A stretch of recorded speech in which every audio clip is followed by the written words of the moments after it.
Welcome back to the channel. My name is Steven. I'm a pharmacist and I own 52 units of real estate. So for those of you who've been following, you know I'm in the process in escrow and purchasing my primary residence, which is a townhouse in Southern California for around $900,000.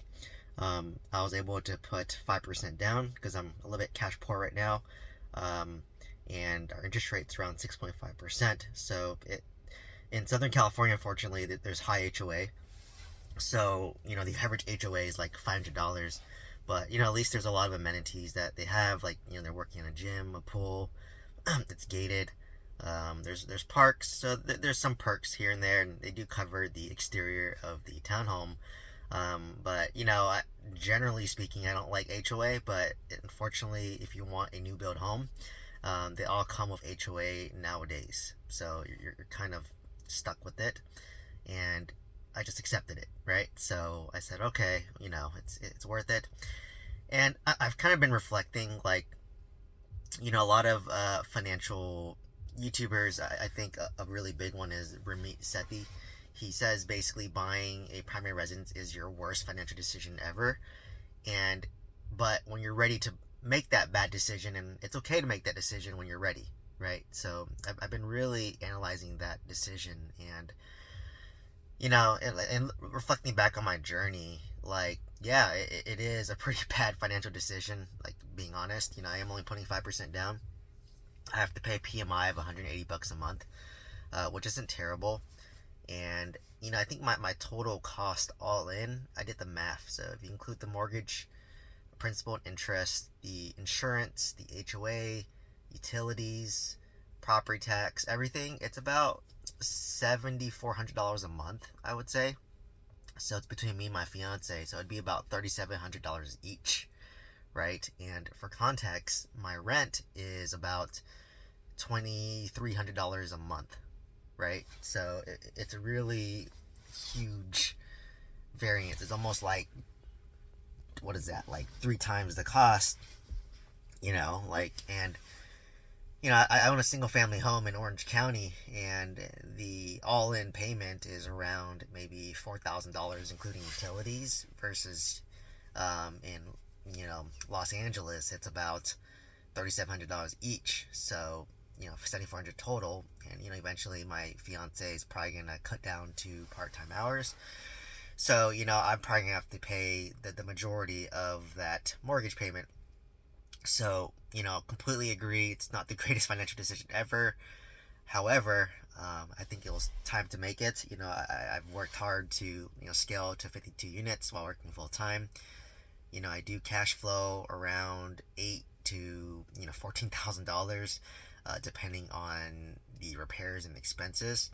And my hope for real estate, now looking back, is for my real estate to self-sustain itself, right? So, and I think at this point, it probably does self-sustain itself. Like, I own a bunch of single-family homes that I rent out, and a bunch of apartment complexes that I rent out, and note payment for my mobile home park, and collectively, it nets around $8,000 to $14,000 a month, depending on the expenses. Right now I'm paying my general contractor fee of $5,000 a month to catch up, so my cash flow is a bit lower. But even if I make $8,000, $7,000 a month low end, that's enough to cover my mortgage and my living expenses. So in a weird way, my real estate self-sustains itself. I have a free place to live, quote unquote free, and but I still have to maintain my W-2, right? So that's kind of a realization that that's probably a good goal, right? Like, you want your real estate to self-sustain itself, and eventually get to the point where,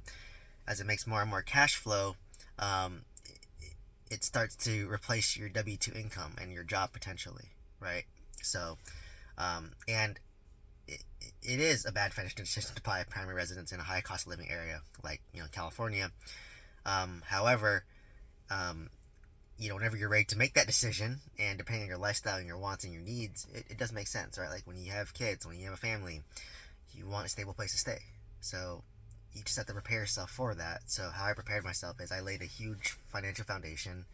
I have a lot of reserves.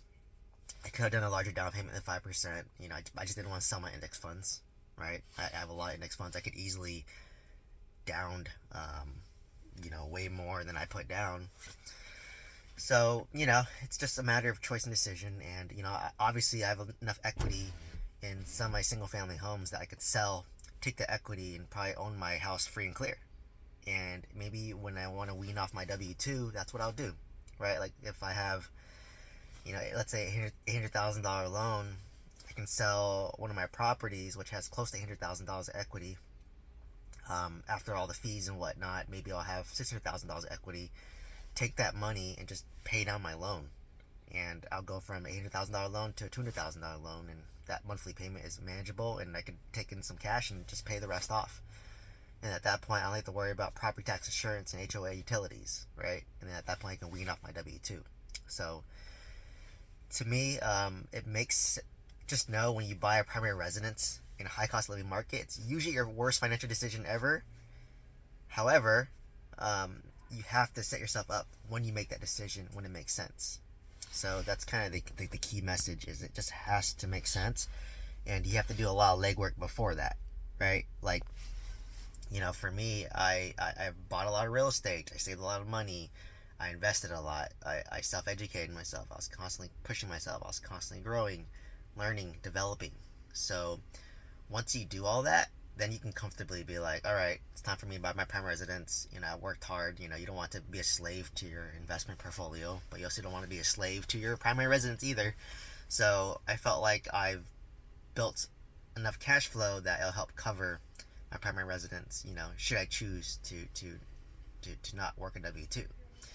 So, it's very interesting how I did it, because before I thought buying a primary residence was a good financial decision, because that's what most people do. Most people, their retirement is their house, right? Like, they have a house, they pay off the house, and either live in it, or they want to downsize it, they sell it, buy another condo or something smaller, cash, and then take the rest of the money. That's their retirement.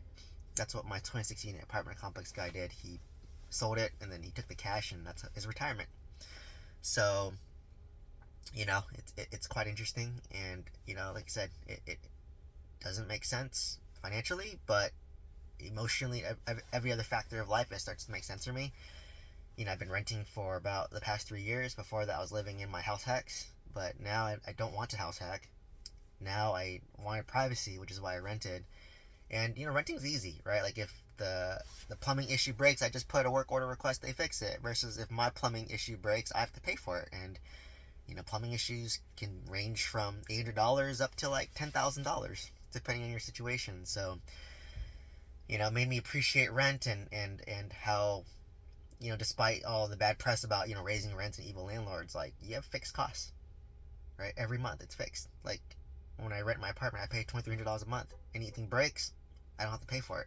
Versus now, I have to pay for it, right? But, I've deferred a lot of maintenance. I've put in the hours, I put in the work, and now it's time to enjoy, right? Like, what's the point of owning all these assets if you can't enjoy, right? That was my ultimate goal with real estate. That was my ultimate goal with financial freedom. That's my ultimate goal of investing. Is I work hard now in hopes that my life later is easier, so I have more free time, more options. Well, anyways, hopefully you found value from this video. Please let me know if you have any comments or questions down below. Happy to answer those. And please like, comment, subscribe, and I hope to see you in the next one. Thank you so much.